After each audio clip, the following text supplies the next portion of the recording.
¿Qué tal amigos? Yo soy Julio López y esto es Marquesina 22.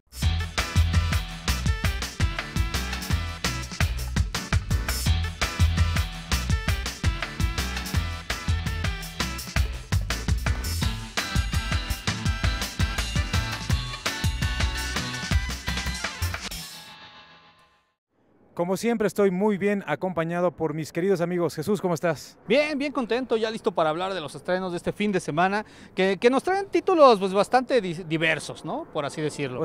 Por así decirlo. ¿Cómo estás, Gerardo? Encantado como cada semana de estar aquí en la Marquesina. Hoy es un programa de altura. No, la verdad es que ya no nos dejaron entrar al canal. Entonces, ya no nos dejaron entrar, nos venimos aquí acá, donde están las antenas para hablar de los estrenos de este fin de semana y vamos a iniciar con esta película. تبي شو عم بقول لك؟ افضل له يعتذر. ولا رح اقدم شكوى ضده ضد شركته. Un pequeño conflicto entre vecinos termina convirtiéndose en una revuelta que reaviva viejas rencillas entre refugiados palestinos y cristianos libaneses. Al renovar la fachada de un edificio en Beirut, Tony y Yasser se enfrentan por un simple problema de tuberías. El conflicto se desbordará y será llevado hasta las últimas instancias. زعلانين مضايقين. عمي لما نخلص معه بدي اتمنى لو كان في 100 شرام بوجهه بدالي. Pues ahí lo tienen, el insulto. ¿Qué nos puedes decir, Gerardo? Fíjate que es una película que a mí me crea de alguna manera emociones encontradas. Lo primero es que hay que decir que el director Ziad Dausiri, apunté el nombre porque quería pronunciarlo bien, es un poco difícil. Había hecho una película anteriormente, hace como unos 10 años, que se llamó Las fantasías de Lila. Yo recuerdo haberla visto y resultaba un filme que hablaba sobre las fantasías de dos adolescentes en un contexto político en el Líbano muy complicado, con lo cual no renunciaban al despertar de la sexualidad. ¿Por qué menciono esto? Lo menciono porque también esta película, El Insulto, es una película entre pares, es decir, es una película que se desarrolla entre dos personajes que se ven inmiscuidos en un conflicto que por supuesto es una metáfora de la situación política y social que se vive en el Líbano, concretamente entre lo que son los cristianos libaneses y bueno, los refugiados palestinos. La película guarda muy bien la tensión entre los conflictos que viven estos dos personajes. De algún modo, en algún momento de la película uno sí siente empatía por estos dos personajes y también de cierta forma algún sentido de rechazo. Pero también lo que sucede es que una metáfora política muy complicada se cierra en lo que conocen ahora los franceses, hablando de la historia, de lo que es la historia pequeña. Entonces no es difícil comprender todo este tipo de conflictos. Y hay otra cosa que me gustaría agregar. Ziad Dausiri fue segundo cámara de Quentin Tarantino, con lo cual a mí me hace entender o ver que narrativamente el filme fluye muy bien, es decir, estuvo nominada al premio Oscar este año, no ganó, pero quizá por la nacionalidad o por el conflicto que está retratando, uno pudiera sentir cierto temor en el desarrollo de la película, que enfatizo, tiene muy buenos momentos de tensión, pero realmente esta situación de haber trabajado con Tarantino queda muy claro por la manera en cómo fluye la película y que además a nivel genérico se va por una parte jurídica, social, política. Está muy bien la película y no es difícil de entender, vale la pena verla. Bueno, esta es una de las opciones porque otra es una propuesta mexicana de animación. Nos referimos a Ana y Bruno.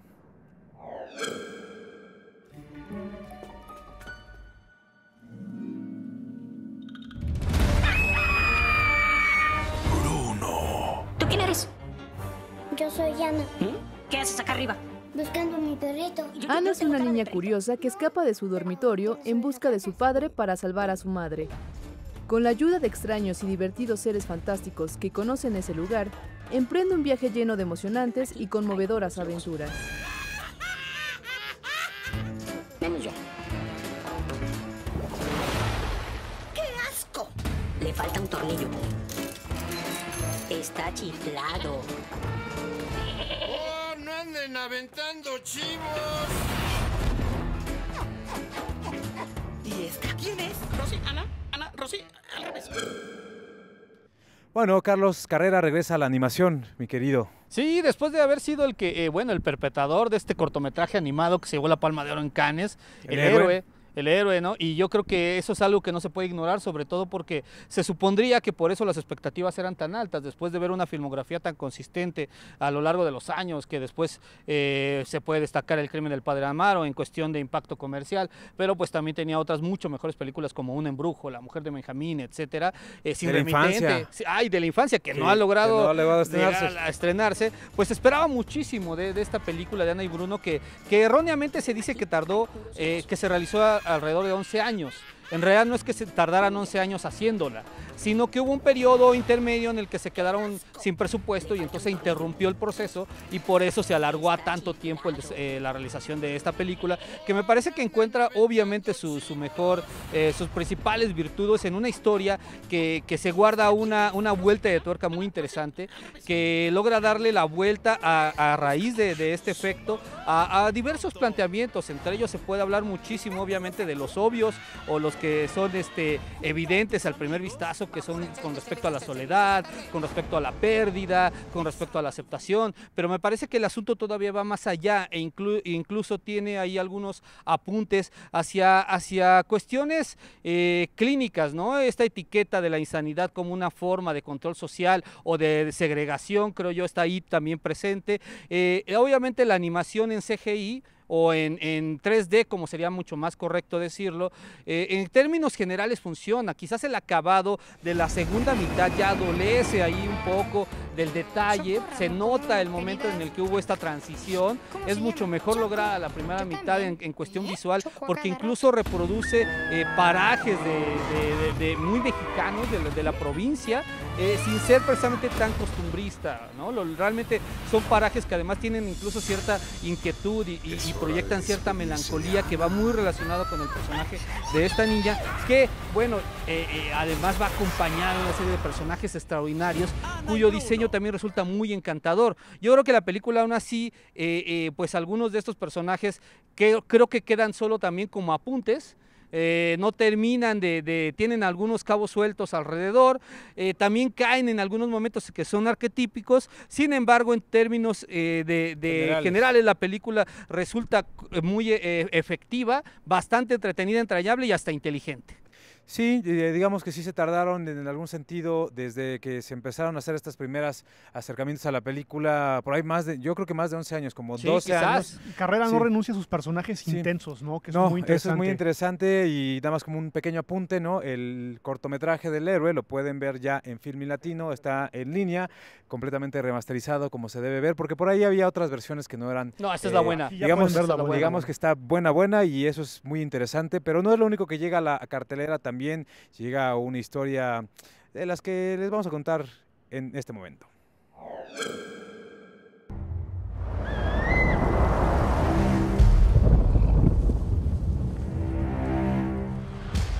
La historia de Alfa se ubica 20.000 años antes de Cristo. Por azares del destino, un joven cazador es abandonado por su grupo. Herido y solo, no tiene más remedio que arreglárselas para sobrevivir. En la misma situación, se encuentra un lobo que buscaba devorarlo. Sin querer, se volverán aliados para sobrevivir en esas inhóspitas tierras.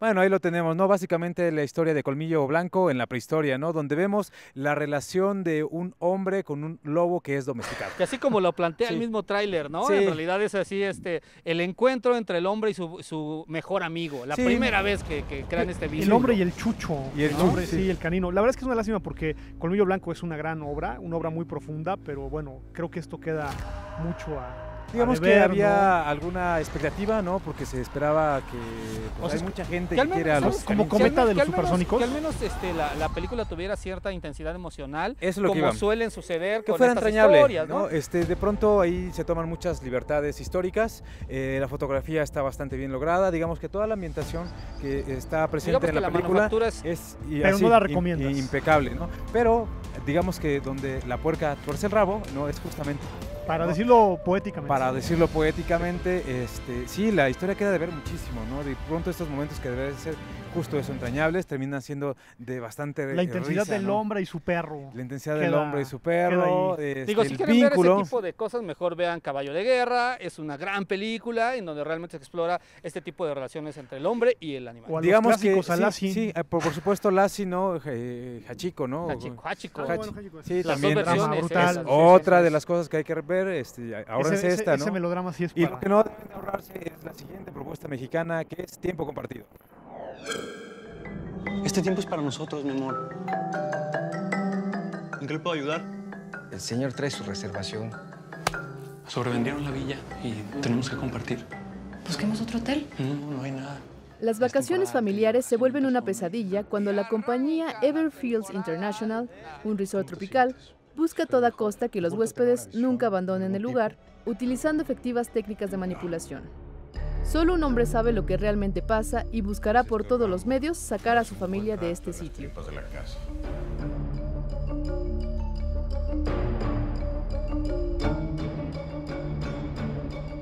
Ya no quiero que estemos con esta gente. No seas grosero. Este señor me quiere quitar a mi familia. Ellos son gente mala que nos quieren separar. Bueno, pues ahí tenemos estas vacaciones de terror con tintes surrealistas. Pues mira, la verdad es que voy a ser como muy breve en mi comentario en esta Esperemos ocasión, que sí. porque como el programa es de tiempo compartido, no quiero abusar, ¿verdad?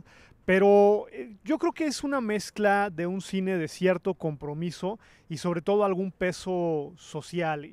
La verdad es que más allá de los resultados que uno pueda ver dentro de la película y que incluso al interior de la academia causó ciertos comentarios o sea, concretamente me refiero a la ceremonia, el mérito, que además tiene muchos la película, pues sobre todo es esta mezcla, ¿no? De un cine muy accesible para la gente y de cierta lectura y cierta connotación. Yo creo que el público, desde mi punto de vista, con esto va de gane y pues sería lo único que diría en esta ocasión de la película. Hoy voy a cerrar mi comentario a tiempo compartido y ahí queda.